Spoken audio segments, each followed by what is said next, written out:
حضرت ابو هریرہ رضی اللہ تعالیٰ عنہ مبارک دا حدیث راوی دے. مبارک فرمائی ان اعرابیا اتى النبی صلی اللہ علیہ وسلم. نبی علیہ الصلوۃ والسلام مبارک لا یو اعرابی راغے. آغا بانڈچی آغا اعرابی نبی علیہ الصلوۃ والسلام مبارک تا فرمائی اے دا اللہ حبیب صلی اللہ علیہ وسلم وی دا سی یو عمل را توخیا چی دا آغی عمل کول دو وجہ اللہ رب ذوالجلال ما جنت تا داخل کی.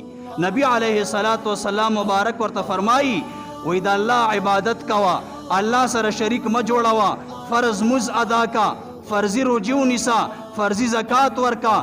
دا سے اعمال دی چی دا دی اعمال دو وجب اللہ رب ذوالجلال تا جنت تا داخل کی.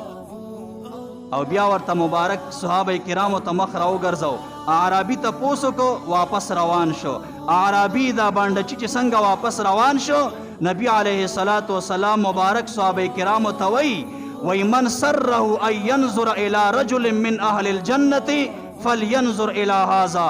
وی سوک چی دا غواړي چی دنیا کی مونږ جنتی اوینو دے بانڈچی تا وګورئ دا جنتی